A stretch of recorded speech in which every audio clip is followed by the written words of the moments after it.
the Tourism AI podcast, where we talk about all things at the intersection of artificial intelligence and tourism. Today, we are kicking off with Kendel and I, and we're going to try a new format today where we kind of talk a little bit about some of the major headlines that are impacting the world of AI and specifically maybe some headlines that are relevant to tourism. We'll sort of talk about some of the big stories. We'll do a bit of a rapid fire section where we kind of talk about some of the smaller stories as well. And we're going to try to bring you every week or every couple weeks, maybe this format. We'll see how it goes. And if you like it, please subscribe, share, like, comment, let us know so that we can make sure that we're adjusting to the desires of our audience. So with that, Kendall, why don't you kick off? What do we have in the stories this week? Yeah, totally. Yeah, so you are dragging me kicking and screaming into this podcast world. So now that I am here, we have notes. So I feel very professional and prepared this morning. So we are kicking off today. I think everyone was talking about this last week is OpenAI's agents. They have launched. I haven't been lucky enough to play around with them yet because they're not on my account, but I've been reading and watching all the things that they are doing. Pretty amazing. I think I saw someone complete their whole grocery shop. The AI agent went on and went on to the grocery website and did their whole entire grocery shop for them, checked out, had it delivered to their house. Insane. Really, what does this mean for tourism? I think that's kind of the connection we will try to make with all these stories is where does that fit in with the tourism industry?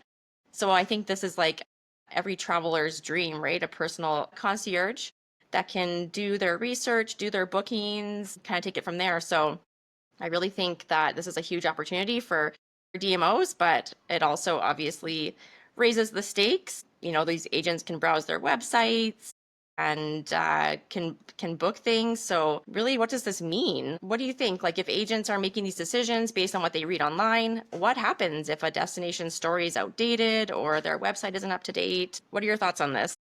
Yeah, there's going to be some pretty big impacts to this because at the end of the day, what these agents can do is they can go off, search the web, actually go fill out forms, make bookings on your behalf. So that really changes really the entire internet if you think about it.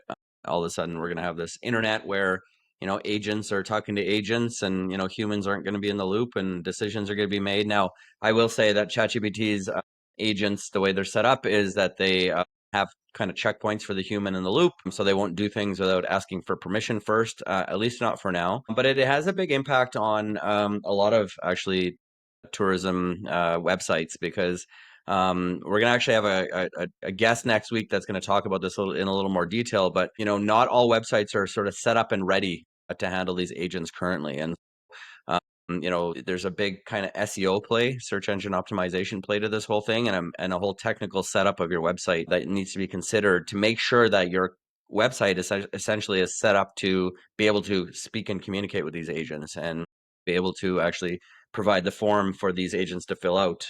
So I think every single tourism destination, tourism operator needs to take a look at their website and understand whether their website is set up for success in this whole thing. So I think this has really, really far-reaching implications for every single tourism operator that relies on the internet for bookings, which is many and if not all people in tourism. So yeah, it's pretty impactful, and we're really getting to this place where agent automation is going to be the way that the internet works. Obviously, it's very nice from a consumer perspective. If you can have it go do some research, come back with some options for you, and then you can just say, go book these things for me. That's nice. We all like that. But if your website isn't one that's being suggested for the tourism experience, we don't like that so much, right? So that's, I think, the implications and something that we all have to be thinking about. Yeah, I really see there could be a lot of risks here. Like just from a reputation standpoint, if these agents make a booking or do something, they book the wrong tour or give bad advice, like what's there's some reputation fallout there for DMOs, right? Yeah. Yeah. Yeah. So do you think, oh, sorry, go ahead. Go ahead. No, I was just going to say, do you think this kind of raises the bar for tourism operators? So I know right now, like we see it all the time, right? People are struggling just to keep up with their everyday task. just keeping up with regular SEO can sometimes be a daunting thing already. So, there's all these small tourism operators that have small teams that are already kind of struggling to keep up. Like, do you think this is going to kind of lock them out of being competitive in this new kind of agentic world? Or, how can they really keep up? Yeah, I think it's going to have a really, really big impact on a lot of small operators, and quite frankly, a lot of even hotels and accommodators. So, again, if your website, if you haven't done search engine optimization on your website, you need to start immediately. And so, it's one of those things where, obviously OTAs are very well optimized online, very well set up structurally. So these agents are going to find those OTAs first. And if you're not sort of, never mind competing against the OTAs, but if your website isn't findable and isn't searchable and isn't indexed and all the things on the internet, these agents aren't going to find you. And so, all of a sudden your reliance on OTAs may go up if you're not sort of set up right. So I think there's some really big impacts. It's kind of an interesting thing. When you think about being found by chatbots like ChatGPT, we've been talking a lot about the importance of PR and digital PR, because that's really what is now driving basically search, if you will, on these chatbots. So if you are regularly published in online publications, in industry publications, in magazines, any kind of sort of reputable third-party online publications, then that's going to increase the likelihood of your brand being found online by the chatbots. However, that's sort of the PR side of things. But now with this operator coming in, it's actually really important also for you to do the traditional on-page SEO. And so when we talk about on-page SEO, for those who don't know, it's really making sure that the content on your website is structured in a way that could be easily understood, easily found. So it's things like the title of your page, the headings, structure, making sure that all of your images and any infographics or anything you have on there are properly labeled. So it's really kind of doing the tedious work on your website to make sure that when these agents go and search your website, they can easily understand what's there and it aligns with the search query, right? So I mean that's kind of like the foundations of search engine optimization. But I'm going to use the example of when we do web development at our agency CIPR Communications.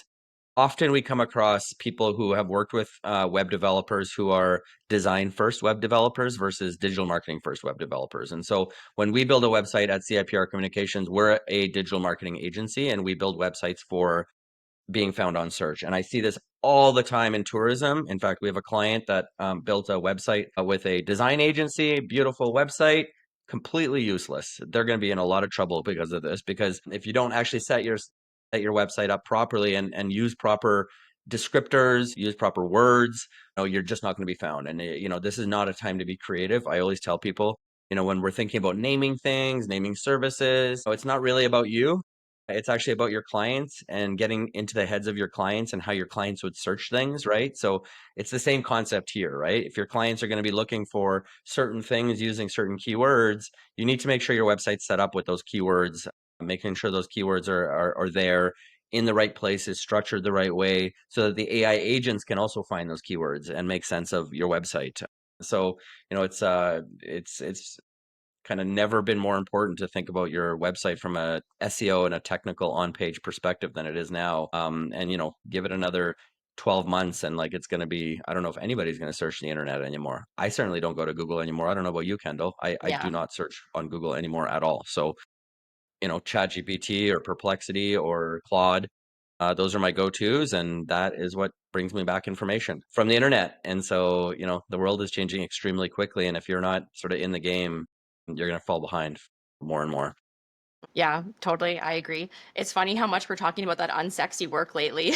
It's like getting kind of doing all that grunt work really to ensure that these agents and AI can read things properly and find what they need quickly. So yeah, it's funny because I worked at the visitor service, like visitor information center for 5 years while I was in university, and we had mystery shoppers that would come and make sure the information we were giving them was accurate and on brand for DBC, Destination BC.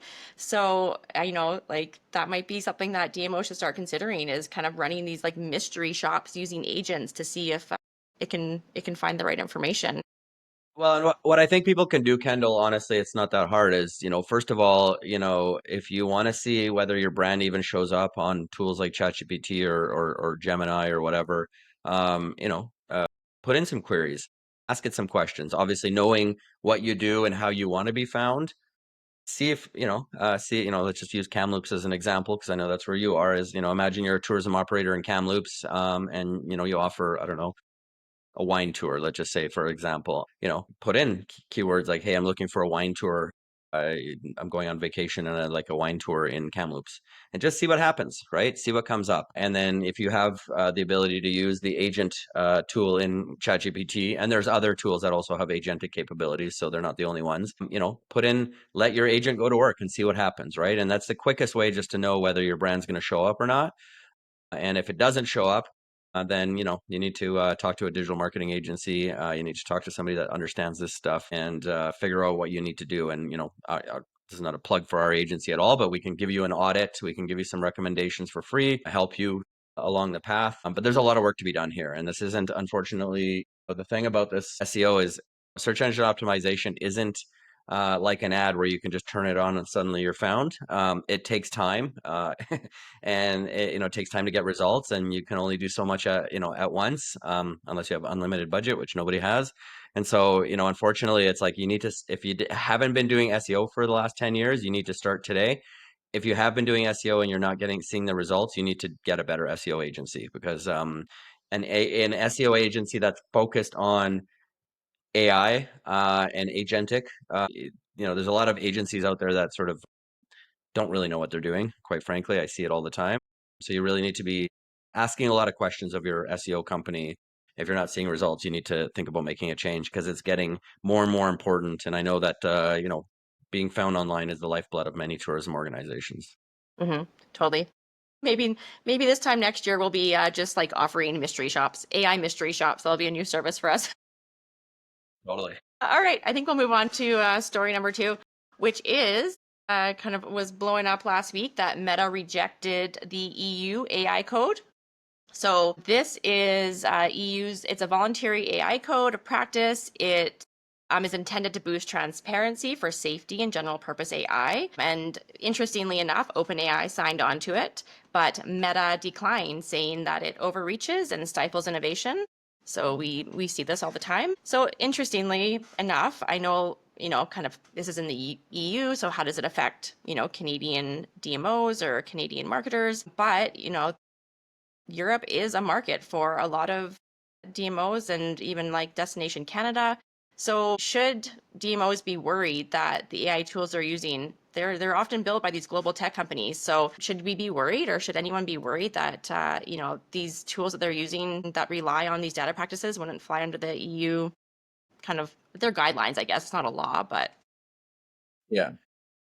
Yeah, I mean, I think it's worthwhile for companies to be paying attention to what's happening geopolitically around the AI space, around regulation. It's very interesting to me because EU, I think, is seen by the AI industry, generally speaking, as pretty not isolationist, I guess, but protectionist, and pretty regulated. And so, there's been a lot of noise of a lot of AI companies sort of not very happy with AI, EU's regulations and sort of direction on AI. And there's been a lot of noise about the fact that the European Union won't be as competitive as other places. And you have EU going in one direction, and you have the Trump administration, in the United States, going in the complete opposite direction. And here we are in Canada, sort of somewhere in the middle, right? And I just, for me, it's always a matter of, we have the same situation when it comes to data privacy and the castle legislation and sort of the EU privacy legislation. It's widely believed that Canada is going to go the way of EU privacy legislation as opposed to sort of American privacy legislation. And so I think it's a safe bet to sort of assume that Canada, to some extent, is maybe going to follow the EU, but it's hard to know. Again, I think federally, we obviously have a new AI minister, who's probably going to be starting to talk about these things more and more publicly. And hopefully we'll get some direction. But I think it'd be very important for everybody to be paying attention to what's going on in the EU and the regulations, and understand how that might impact them. if you're marketing to the European Union, you have customers coming in from the EU, it may have an impact if Meta is not playing there in terms of your marketing strategy. I'm not sure yet, right? So I think this one to me is one to watch for now, but sort of having a good sense of the geopolitical landscape and sort of how regulations are evolving in this space is really important. I mean, even in the United States, you have federally regulations are being kind of loosened, but statewide, there are some states that are sort of tightening up regulations around AI. This is an evolving landscape, and I think, we haven't really said much about this in Canada, to be honest with you. We're sort of kind of quiet. But I know there has been some, I know the federal government in Canada has had some meetings, industry meetings. I know that they've, started some work around this. And so I do expect to see some regulation coming sooner rather than later. And I think that probably it's safe. It's safe. It's will be somewhere in between the United States and the European Union, as we often are. So, yeah, I would be paying attention to this, but I wouldn't be sort of too concerned about it for now. But it's helpful directionally to understand kind of how this is all being regulated and how what those regulatory, I guess, levers are that are being considered and how they're being reacted to. Because I think that's sort of the best we can do with the information we have currently. Yeah, and I think too, just generally, I don't think that a lot of people or organizations really know what these big companies, where they're pulling their data from, where they're storing it, what they're being trained on. I think that's like not again, not to plug ourselves at all, but we do help organizations create AI principles and policies. And not only for you talk about this a lot, right? We help some organizations create these, but like if they're hiring contractors, we don't know what they're using, what kind of tools they're using. So maybe you could just speak to that for a moment. Like, how important is it for organizations to build out really like, you know, defensible AI policies? I think it's critically important, and I'm like a broken record on this one, as you know, Kendall. But to your point, we've had quite a few clients over the last 18 months or whatever it's been, where we've helped them with AI adoption strategies. And the core thing we do there, or one of the core things we do there, is we help with development of responsible AI policies and principles, right? And there are many conversations I remember having with leaders of those organizations where again, it's like, okay, well, you have responsible AI policies and principles. Have you ever read the responsible AI policies and principles of the tools you're using? AI tools you're using, or to your point, the contractors that you're working with, or the IT company that you're working with, or right? So it's far reaching, actually, and it's a conversation that every destination, every tourism organization should be having, not only internally with their leadership team and with their staff, but also with their suppliers, with their vendors, with their partners, and creating as much alignment around that as possible, and just having transparency, I guess, around the conversation and understanding maybe where some of those landmines might be, right? And again, I think the contractor is the best example of where we've had many conversations with people where we started having the conversation around contractors, and it's like, I didn't think about that, right? And it's like, okay, you've just given your contractor all these details, all this information. You have responsible AI's policies, and now they're off doing their own thing completely and I'm going to just sort of pick on I guess China for a little bit, because I have some pretty strong feelings about using Chinese technology, AI technology. So, there's tools like Manus and things like that that are amazing AI tools, and I'm sure they're great. But I just sort of personally, direction from our team is we are only using AI tools built in North America by North American companies, right? And that's kind of been our position, because I just don't know, to your point, where the data is going to go if a Chinese company is using our data and we start plugging into our data sources and things like that, right? And so, but what if you have a supplier that's using those tools? And I actually did a AI adoption with a company just in the last couple of months, where one of the employees told me, oh, I've been playing around with Manus and I've been playing around with these other tools out of China, and they're amazing, and I can't believe it, and I just want to go all in on those tools. And I just said, whoa, you're actually your employer. We're having some conversations around which tools you're allowed to use, and it's not one of your approved tools, right? And so just not enough people are having those conversations. And again, when the EU, for example, puts out guidelines, it's valuable to read those guidelines and understand them, so that you can understand what the EU is thinking on the topic, and sort of how that might impact your company, and or how that might impact your own responsible AI use policies and principles, right? So we're just sort of in this place now where, in my opinion, ignorance is not bliss. ignorance is dangerous. And, I talk about it all the time. Employees are using all kinds of tools. They're connecting to your data sources. They're using, proprietary company data in AI tools, not knowing that they're doing anything wrong. They're not necessarily trying to violate some rules or, but there's no rules. And they're just trying to use tools and they're just experimenting. And so they're all looking for guardrails. I can tell you every single survey we've done with employees about what they're looking for from their employers is they're looking for guardrails, they're looking for rules, they're looking for clarity, right? So I think it's incumbent upon every single tourism organization, no matter what, to provide that to their employees. And, it's better probably to be cautious and err on the side of caution than it is to be just sort of willy-nilly running around and letting people do what they want to do. Totally. Yeah. So don't panic yet. It's just about being proactive at this point, staying kind of in the loop. But it will be really interesting to watch like where Meta and OpenAI go because we're seeing a lot now that OpenAI is working more with governments around the world and kind of becoming that primary source for the models. So interesting. We'll keep an eye on that one for sure. So we'll move on to our next kind of headline. And I don't think this one was so much in the news, but came across our desk and thought it was interesting. So NVIDIA, we love NVIDIA. We're a NVIDIA Connect partner. They have introduced a smart city blueprint, and this is really kind of it's a digital twin, a city digital twin, and it combines real-time video analytics, predictive stimulations, and it is aimed at urban planning. But I think like from a tourism perspective, this could be huge. So I think for like crowd control, just doing those immersive visitor previews, planning for events, just figuring out like foot traffic, tons of stuff like that. So right now this is kind of launched in Europe, but I really think this could be a great thing for, any busy destinations. I just got back from my trip in Japan. I'm in December, and all the main tourist attractions there were like packed shoulder to shoulder during peak times to the point where it's actually like unenjoyable. You're not even like getting to experience what you wanted to go see. So, I mean, I feel like something like this could be a really great tool to kind of predict and prevent those choke points before they happen. What do you think about all this? Yeah, I mean, I'll just say, Kendall, that if you're not paying attention to NVIDIA as a company and what they're doing and their CEO Jensen Huang, I literally will listen to anything and everything that guy ever has to say. That guy, NVIDIA is doing stuff that is so mind-blowing. It's incredible. And so this is just another example of that. And, really what Jensen Huang introduced not too long ago, about a year ago or so, maybe not even, is this concept of the digital twin.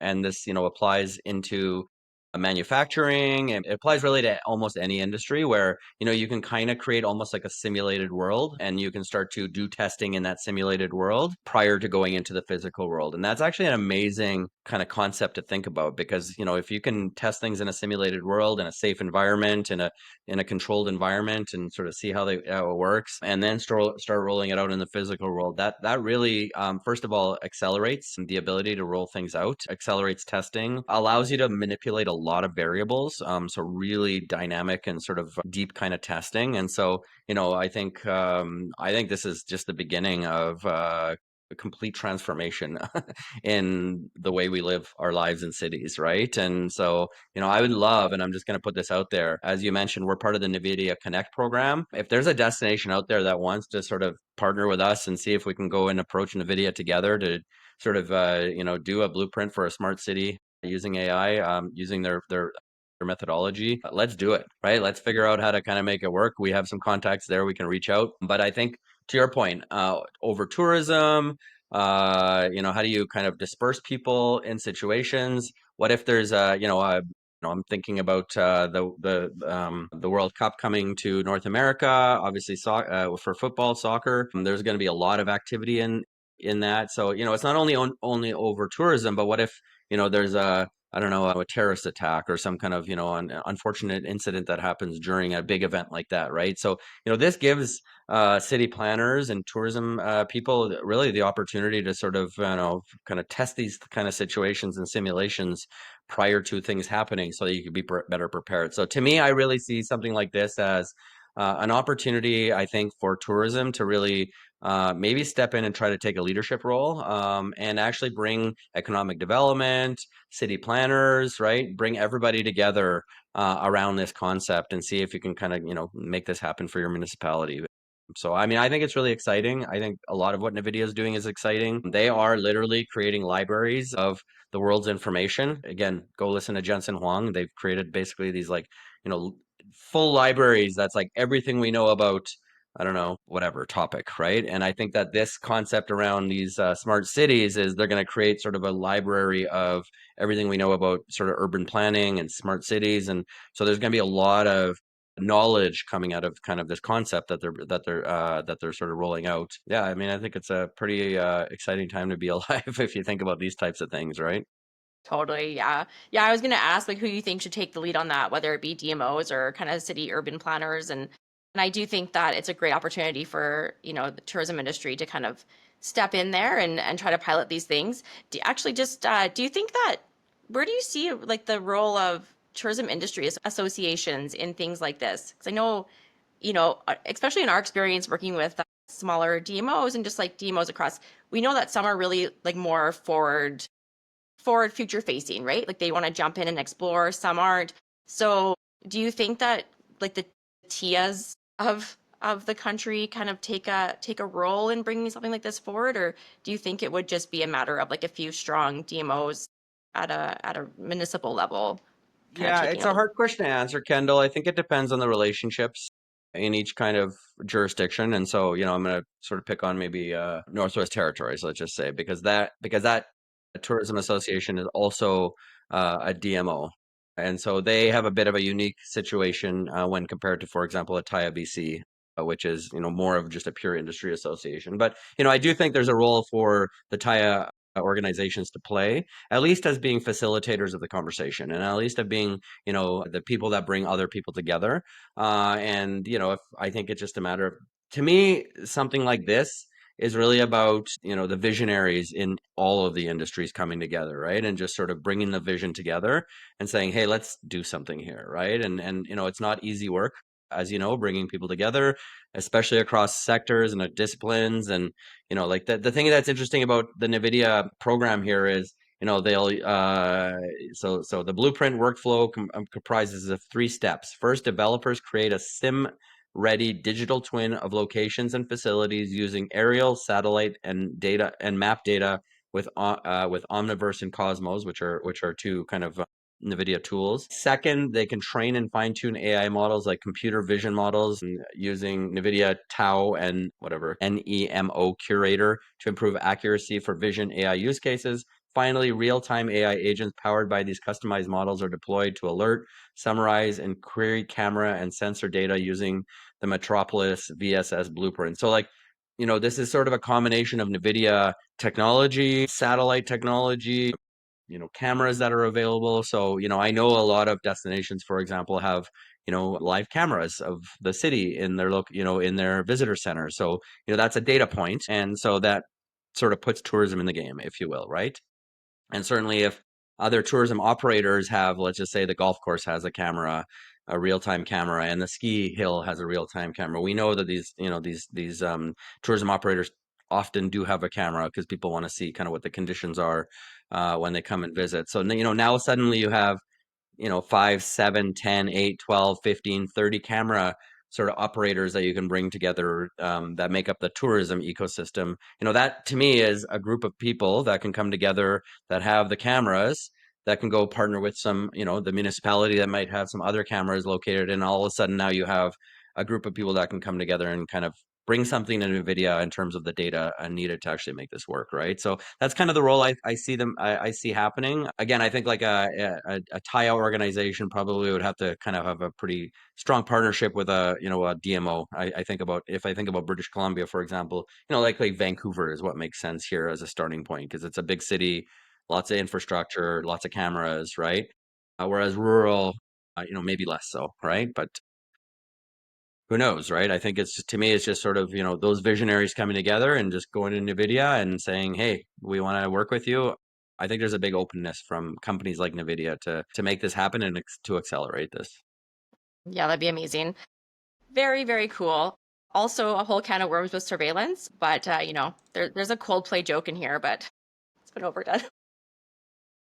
I'm going to just kind of speak to surveillance for a minute because it is a big topic. Yeah. But, I had this conversation at lunch yesterday with a friend, and I think this. I mean, we live in a we have a world with a lot of surveillance already, and so like this sort of like we need to have a conversation about privacy and do we actually have privacy? What does actually privacy mean?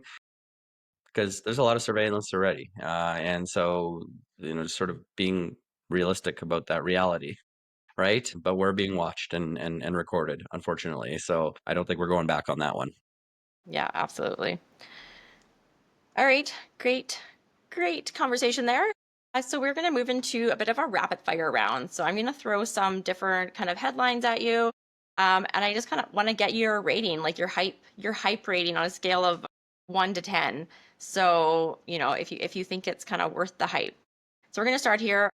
Danish national AI strategy goes all in on ethics. So basically what they have done is they have allowed their residents to copyright themselves so that AI can't, use their likelihood in things. So I think this, kind of has a strong alignment with the tourism industry's trust for its values. It's a pretty timely model. I think it goes back to even just the conversation you're having about surveillance and all the things that are out there in the world right now for transparency. Before I think these aren't questions that people are asking yet. They're not asking destinations like, how are you using this footage? But that could come, right? So this could be a great case study as well for Canadian policymakers. So on a scale of kind of like 1 to 10, what do you think about this? I think this is a really, really important conversation and a really important, I guess, direction from the Danish government here, because it sort of flies in the face of, the AI models sort of trying to kind of like argue fair use around copyright.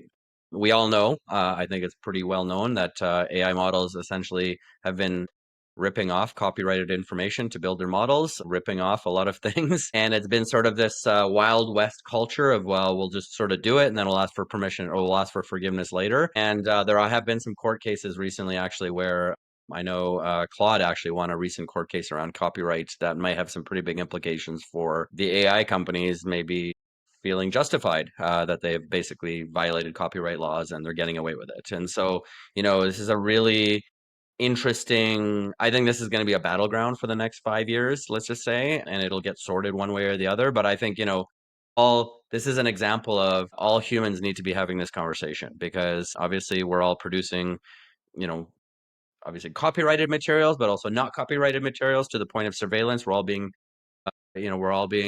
recorded all the time. And so, this is a big deal. So I would give this like a 8 or 9 out of 10 in terms of like importance.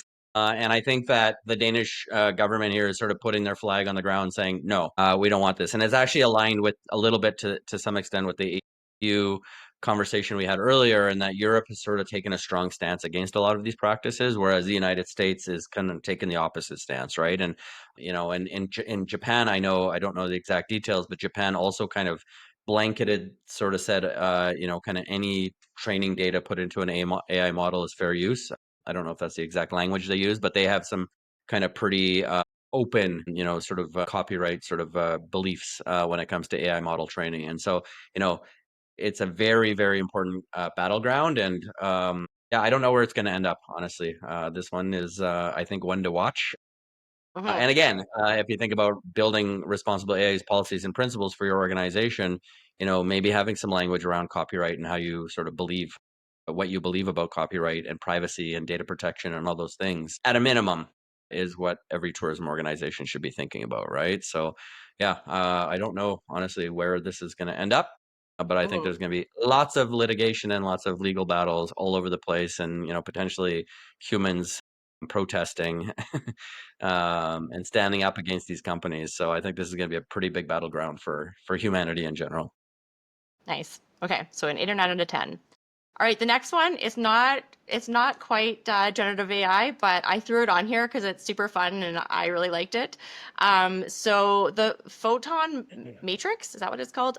It's a laser dome that shoots mosquitoes. So this is actually a technology that is out of China, but it has no chemicals, no swatting. It zaps mosquitoes midair. It has a huge range. We live in Canada. We camp. We like being out in the bush. we hate mosquitoes. So I flipping love this. But I just wanted to throw it on here for your hype meter because I think this could really improve guest experiences if you think about some of our clients who have like those wilderness lodges or, so it's kind of weirdly fun. What do you think? Yeah, and I don't maybe you know this, Kendall, but do you know about like the technology underlying this? Do you know anything about it? Like, do you know what they're using here? Because I actually admittedly didn't sort of get too deep into this article, but I have some thoughts on it. But I'm just wondering if you know how it was done first. No, I don't. I don't know the technology they're using. I'll have to read about it more. I just the headline is what got me. What got your attention? Yeah, I mean Yeah. it's an interesting with lasers. So it literally shoots bugs with lasers. I Yeah. don't know. That seems crazy to me. Like to me, it just seems insane. Like how many, I don't know. It's been raining in Calgary for the last 3 weeks straight, and I'm just waiting for the bugs to come out. So there'd be a lot of lasers. So I think I probably have more questions than answers on this one for now, Kendall. But I'll just say that yes, it can improve guest experiences, but at the same time, yes, no chemicals, no swatting, but there's got to be some other implications to this from an environmental standpoint, from a I don't know, lasers flying around while you're trying to camp perspective. Like, I don't know. I'm just not sure. So, yeah, it's an All right. interesting one. I think, to me, it sort of speaks to all kinds of new technologies that are going to be coming out. I know we've talked about drone technology, for example, sort of drones that are the size of mosquitoes and things. There's a lot of Yeah. things coming out of China that are, I would just say, scary. They scare me personally. I'm paying attention, and this is to me one of those like kind of seems a little scary and a little bit I'm not really sure what this means, and so I guess to be determined. So from a hype meter, I'm gonna give it a 5 out of 10, All right. mostly because it's probably a little bit sci-fi scary, maybe promising. I'm not sure. There you go. Well, maybe it could like the lasers could shoot the other little mosquito drones. You know what? They could be like Yes, battling yes. each other. It'll be a weird world. Yeah, I just Okay, want so to the say next though, one. it can AI guided laser system that claims it can zap 30 mosquitoes per second. That's See, I love that. like I I would want to just bring that. imagine like what is the like what would be like the like what would that feel like? I would really like to see it. You know what I mean? Like, is it like Yeah, mosquitoes being zapped all around you? Like, that's a lot of mosquitoes in 30 seconds. You know what I mean? So it it would be like a is. light show. Like, yeah, I have a lot of Yeah. questions about this one. Okay. Well, as soon as it's ready for demo, we'll get them to send you one. Yeah, yeah, yeah, exactly. I mean, Uh, I'd take one in my backyard. There we go. Okay, so the next one is South Africa just launched this AI powered visa. So basically, they are approving visas in seconds, not weeks. So they are using it to streamline, especially for kind of business class and film industry. And we know we live in Canada. These types of things take forever. Just when's the last time you renewed your passport? How long did that take? So I think this is I actually have it sitting here on my desk right now. I need to go and do this, but I need to go to the United States first for vacation, and then I got to deal with it. So yes. there you go. Yeah, see, exactly. It takes a long time. So I think South Africa is saying this has been a huge boost for them for their Chinese and Indian markets, and I think just kind of it is again, it's like kind of setting that bar. They're the first country to do this. So just and I don't know how this would work. Like there's obviously probably some risks here. Like what if it accidentally grants a visa to somebody that it wasn't meant to? I'm not sure kind of how they have those guardrails in place. But just in terms of how it raises the bar for the tourism infrastructure worldwide, what's your hype meter on this one? Yeah, I mean, this one gets me really excited, Kendall, because I think this is the kind of example of where, like, you can imagine AI and tools like this and technology being used to actually help improve lives of people, right? And help improve the movement of people around the world. And, so I think that, AI powered Visa, but also if you kind of, I guess, combine it with some blockchain technology, like, to me, it's just the concept of governments really getting into the tech game and using technology to serve people, that really excites me. And I think there's a lot of opportunity across the board. I mean, you and I are working right now on building a tool to help just automate the reporting process. The DMOs and other organizations, sort of are burdened with. But I think there's a huge role for governments to play in sort of investing in technology and sort of, I see it as an opportunity to almost leapfrog, if you will, kind of technology that's been slow or I guess sort of industries that have been slow, and I'll just sort of call government an industry. But from a technology perspective, like government has not been the fastest to adopt. Obviously, it's a big institution and it takes a long time to make changes happen. But I think things like this just show that you can almost, sort of leapfrog and just sort of go all in on AI and really make amazing things happen. So I think this is probably the most exciting story in our list here. Hmm. And I'd love to see more governments sort of go in on AI and figure out how AI could be used for good to serve citizens in really effective and impactful ways. So yeah, no, I'm going to be following this one for sure. Um, I'm actually potentially going to South Africa in There you January. So go. I will be reading it hopefully locally over there and seeing what the buzz is. Awesome. Okay, so this is another article that came across. It's, the real-time translation that's embedded in our wearables. So this article wasn't necessarily singling out like a specific like brand or anything, but it was an interview with luxury hotel execs, and he's saying this is like the biggest shift he's seen, that it lets locals talk to their visitors anywhere, no translation tools needed. They can just kind of have that back and forth conversation. It's noted that it's already improving services in places like Banff, Jasper, Whistler. So this is kind of a huge win. And I mean, I would have loved this when I was traveling in Asia, but I think, just kind of like on a whole, kind of know, I think I know what you're gonna give this rating, but on a hype rating, these kind of real-time wearable translation tools that are available, what do you think on a hype scale? Yeah, this is a 10 out of 10 for me. This is really, really exciting stuff. And I can just tell you that wearables is the next frontier of AI. Have you ever tried Meta's Ray-Ban glasses? Have you No, I ever tried haven't. them on? And No. they're amazing. Honestly, like I put them on at the Sunglasses Hut and turned on the music, and it was incredible to me how good they were. Like really blew my mind. And so I really want to get a pair. They're still a little bit bulky and big, so they don't look the greatest. I'm very vain, as you know, Kendall, but they're amazing. Honestly, I'm just kidding. I am vain, but that's not why I didn't buy them. But they really blew my mind. And actually, I put them on my 8-year-old son, and he couldn't believe what they were doing, how they were behaving. And so I think wearables is really the next frontier. I know OpenAI, for example, brought in some people to help them develop some wearables. I know Meta's all in on this. I know Google's developing some glasses. I think glasses probably will be the sort of the form that are going to end up winning. I know there have been some pins and some other things that just sort of haven't kind of taken off, but I think glasses is where it's going to start.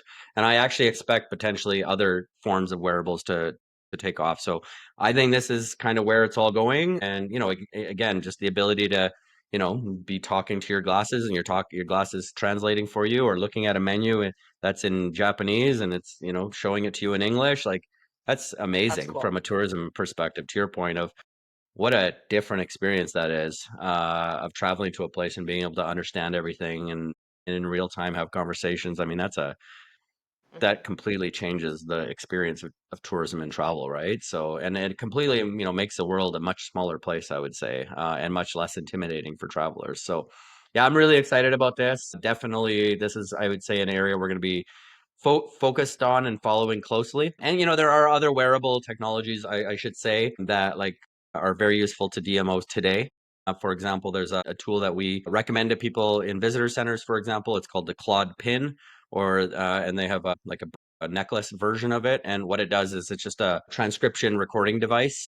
And so imagine, your visitor center staff having a pin on that's recording the conversations. And then what you could do with the Claude pin is you can actually have, a recording and then it sort of produces outputs in a format, pre-chosen format. So, okay, it does every time you have a visiting a visitor center, it records how many people were there, what they were interested in, what directions they got, what materials they took, and it just gets, automatically, it's all automated on the back end in terms of like your visitor center reporting, right? So, wearables, I think there are many formats and ways to think about wearables, but I think to me, this is going to completely change tourism in positive ways all over the place. And so I've been talking to a number of DMOs about sort of piloting the Plod pin. And certainly if that's something of interest to you, let me know, reach out and we'd be happy to talk to you about, there's some privacy stuff and some disclaimers and disclosures you need to be making to make sure people know they're being recorded. But it's similar to this. This call is being recorded for quality assurances when you make a phone call, right? It's the same concept as that. It's just recording the audio. And so if you're working in a visitor center and having to then go and manually record the conversation anyways, this is a game changer, right? So yeah, I think wearables are very exciting and very, very important to tourism. I love that. Again, having worked at the visitor center and manually like tracking all those data points on like a little piece of paper between visitors was always such a pain in the butt. So that would have been amazing. Okay, so this next one it's a new tool called BizTrip, and it promises corporate travel without the search bar. So basically this one is they say, think of it as like Spotify for your flights, hotels, meetings. It is integrating with your email, with your Slack, with your kind of Outlook, and it is searching for those things in your calendars that look like conference bookings. And it is prompting you with questions of like, do you need a hotel booked? It is going online, searching based on your preferences and recommending hotels before you even need to think that you need to book a hotel. This caught my attention because, I mean, as you know, and maybe others don't, that the one time that I was helping you out, you were pretty busy, and I booked a hotel for you for your travel, and I won't say where or what, but you did have to sleep in your full clothes with your hood on because of where I booked you. So Kendall's not in charge of booking accommodation for Peter anymore. But I feel like this tool, like a BizTrip AI tool, that could have really saved the day there. So hype meter. Yeah, I think this is a really exciting one. I think there's a lot of hype around this for me personally. I would maybe give this like an 8 out of 10 from a hype perspective. But, it's really, I think this one's going to come down to trust. I think it's a really cool technology. I think it has a lot of promise. It sort of aligns with our first story a little bit about sort of AI agents and sort of the search environment, because now if you have a tool like this, that can go do those things for you or be proactive for you. That means you're not manually searching and you're not looking through things, and it's sort of making decisions for you. But I think it's going to take some time for people to trust this technology enough to really feel comfortable using it, right? And it's actually kind of to me similar to your story about the wonderful hotel you booked me once. We had a similar story like that with another person. With Christina and I traveled once, and she forgot to book us a hotel, and we didn't have a booking, and so it's kind of, I guess, similar to a human, if you will, from a trust perspective. It's like, it takes time for you to know what kinds of hotels I like and what types of preferences I have and what, you know what I mean? And so similarly, this would have to learn a little bit about you. And it would have to sort of not leave you stranded on the side of the road like we got left once by a human. So I guess what I'm saying is, like, humans can do the same things that the AIs can do, Mhm. but there's a bit of a learning curve and a trust curve there. So, but I do think it's really exciting technology. But again, think about your tourism business. If you have more and more technology like this out there, making decisions for people, making bookings for people proactively, they don't even know that this is happening. It has big implications for tourism. And so I would say that the implications for tourism here are things like making sure you're actually doing a good job branding. So I would imagine, a big, corporate chain, global corporate chain hotel is much better branded and much more likely to be found than a mom and pop shop, or you know what I mean, a bed and breakfast or whatever, something small.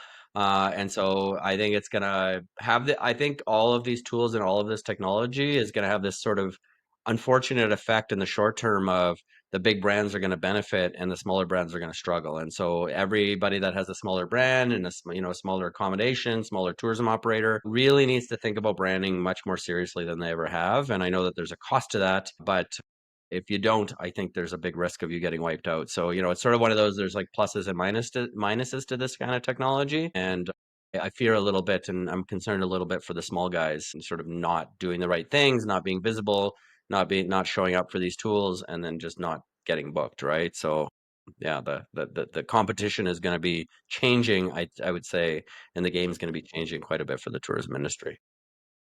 Yeah, I actually never thought about it from that perspective. So good points there for sure. Okay, the last one is an article that you just shared actually yesterday in our group chat.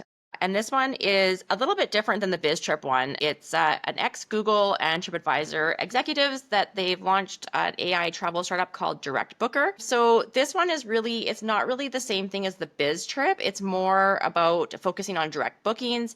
It could shift power away from those OTAs, so help save accommodators those commission fees. And really, they're going to start in North America and Europe. So again, they're promising more transparent booking and more personalized search alternatives. So again, I don't really know how this is going to be different than like an agent or whatever. I guess we'll have to kind of see. But I think what caught our attention was the fact that it was an ex-Google, a Google and a TripAdvisor executive starting this. So it might be an interesting one to watch. Yeah. Yeah, it is an interesting one to watch, and it's to me this speaks to the fact that the online booking game is going to be disrupted. I think that's clear, and I think the fact that somebody for an ex-Googler and pretty senior people here getting into this game is they see an opportunity for disruption, and we all know that OTAs are sort of seen by the industry as I guess the thing you have to do, but nobody wants to pay the fees, and so there's I think a lot of room for undercutting and a lot of room for challenging the traditional players in this space. And I think obviously, I think these guys sort of see this opportunity here, and kind of being able to offer something to actually support the little guy and support the smaller brands and the smaller chains and whatever. So I think this is actually sort of almost like a positive counter story to many of the other stories that we've been talking about and the impact it's going to have. And I would just suggest to people, that are technology enthusiasts, and maybe if you're somebody that's been in the tourism game for a long time and you want to get into the tech game, is looking for these types of opportunities where there's a arbitrage opportunity where, hey, you know what, the OTAs have been in the game for a long time. Their fees are pretty high. You can come in for a lower fee. So all of this speaks to me of the landscape becoming much more competitive in the booking and in the search game. And the dominance of the sort of Google and the sort of big players being challenged. And so, it's all, I think, kind of good news in some way, but sort of bad news in another way. Because, if you think about, everybody got used to Google being the dominant player, and this is how you play the game, and here's how you be found on search. Now all of a sudden it's like, the whole search environment is becoming much more complex. And so, you kind of have to pick where you're going to play if you have limited budgets and where you're going to focus your attention. And so strategically, every single brand needs to think about this new search environment and this new sort of booking environment and figure out where their opportunity is, right? And I think to me this speaks to there are groups out there trying to sort of help the little guy, if you will. Hopefully, I hope that these guys are successful um, with this because we certainly want to make sure that independent tourism operators and accommodators aren't just completely wiped out by by these big players, right? So to be determined, but I think from a hype perspective, I'm a 10 out of 10 on this one because Mhm. anything that can support the smaller guys to me is a win. Yeah, love that. Cool. So definitely a few things in here that we said we would follow. So maybe a future episode we'll do some follow-ups, or maybe we'll post about some follow-ups in our circle community. So if you are not a part of that, we will post the link in the description for the podcast. And yeah, I think we can wrap it up, Peter. Take us home. Well, thank you, Kendall. So hopefully this format was good. We will be going through with this format for the next few months. If you have any stories you want to talk about, us to talk about, if you're working on any kind of technology that's neat that you would like for us to feature on this podcast, as mentioned again, I'm all about the little guy and whatever we can do to support small businesses, entrepreneurs, innovators, anybody trying to develop technology in the tourism space that isn't Google. And we'll invite Google on if they're welcome if they want to as well. But really, we want to provide a platform to educate and inform the tourism industry on what's going on, and also a platform for the technology industry to showcase itself. And hopefully, this format will kind of bring some of that to light. But if you do want us to talk about what you're working on, reach out. Happy to feature you. Thanks, Kendall. Great. Thank you. See you next time. Bye.